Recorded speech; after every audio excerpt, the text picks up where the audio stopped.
At the end of the 14th century, Lady Brianda, a member of the great house of the Luna family, was the protagonist of one of the most curious episodes of the Spanish Middle Ages. It all happened when the Crown of Aragon reached its maximum splendor. The Aragonese king, Peter IV the Ceremonious, managed to seize the famous duchies of Athens and Neopatria, consolidating his hegemony over the entire Mediterranean Sea. He had become one of the great leaders of the Christian West. But while he was preoccupied with the Mediterranean campaigns, he could not imagine that a woman named Brianda would plunge his kingdom into a tremendous civil war. Who was that young woman? Donna Brianda belonged to the powerful Luna family, which in those years reached its highest levels of power. One of its members, Lord Lupe de Luna, came to lead the troops of King Peter in the decisive Battle of Epila, where he defeated the nobles who rebelled against the royal power. As a reward, the king awarded Lope the title of Count, a true success for a nobleman from outside the royal lineage.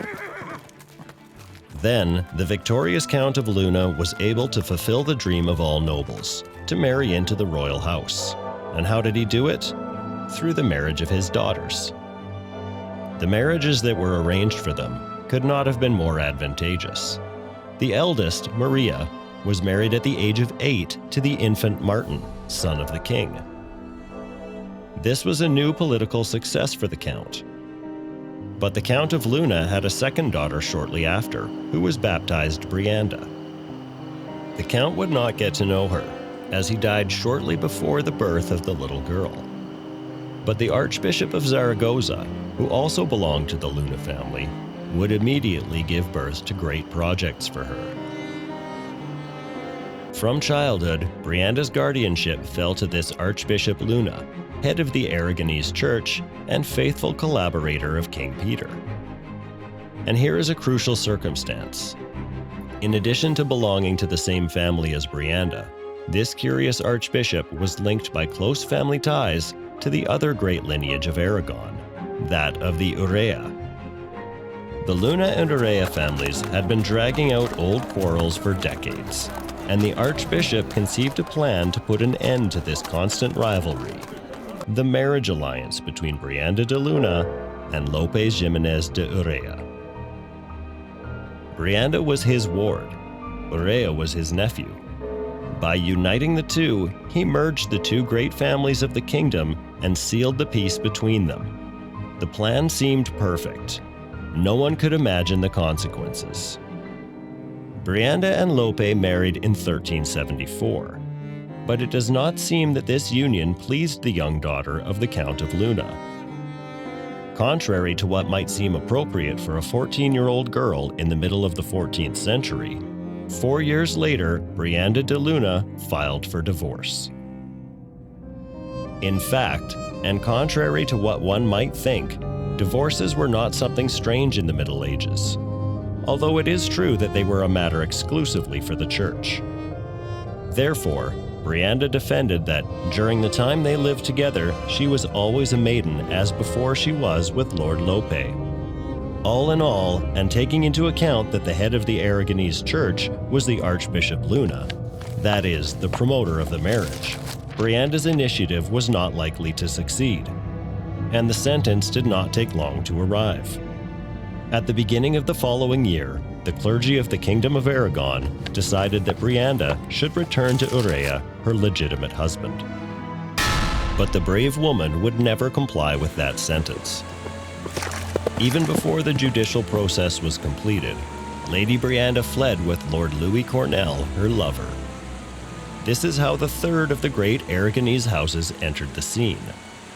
The Cornell constituted a powerful lineage whose members had distinguished themselves in great deeds of arms during the many campaigns of the kings of Aragon. At the height of the 14th century, the Cornell were the owners of the Lordship of Alfajarin, a vast territory that agglutinated extensive and rich lands on the Ebro River. At this time, the great nobles acted in their domains as lords who came to rival the royal power.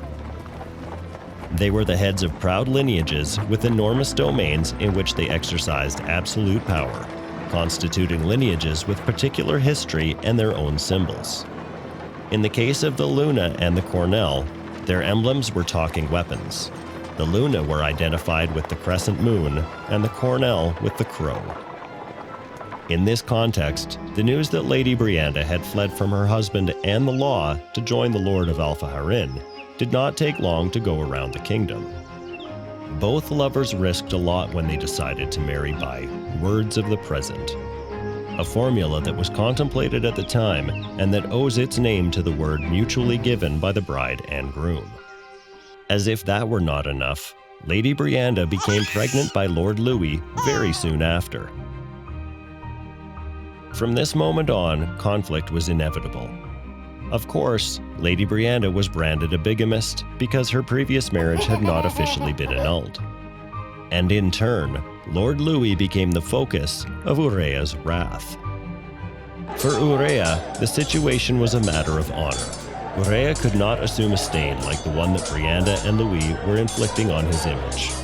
According to the noble's scheme of values, Urea's situation was more than critical. His honor, as well as that of his lineage, was in question. For just as honor and nobility were inherited, so was dishonor and shame. Now Urea had only one alternative: revenge. Thus began a violent feudal duel. Urea, Lord of Alcaten, waged war against Louis Cornell, Lord of Alpha-Harin. Two great rich men of the kingdom were to measure their forces. At first, they launched cavalcades or expeditions against the enemy's lands and vassals. But the confrontation between Urea and Cornell lasted for 10 years. During that time, fields were ravaged, crops were burned, trees were cut down, and all kinds of violence were committed against the humble people. And as both contenders had ample support, it did not take long to produce great division and discord among rich men of these kingdoms, putting the whole land in arms without finding a remedy to concord. Little by little, that struggle between the great houses of Aragon gradually turned in favor of Urea, who ended up cornering Lord Louis in his illustrious castle of Alpha-Harin.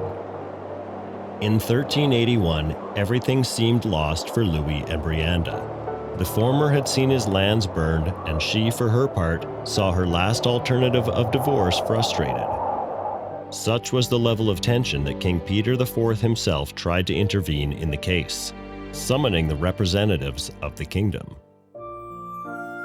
But the sessions of that assembly, which dragged on for months with little success, have gone down in history because of the king's difficulty in getting along with the nobles, who were always so jealous of their rights. On one occasion, and displaying his natural fluency, King Ceremonius proposed a truce between Urea and Cornell, but Cornell refused, and the king, beside himself, left the assembly. King Peter finally gave Lord Louis a deadline to stop the war, threatening to dispossess him of his castles and properties. But Cornell also heard those warnings. However, in the end, reality forced the desperate Cornell to appear before the king. Both agreed to study again the nullity of Brianda's marriage.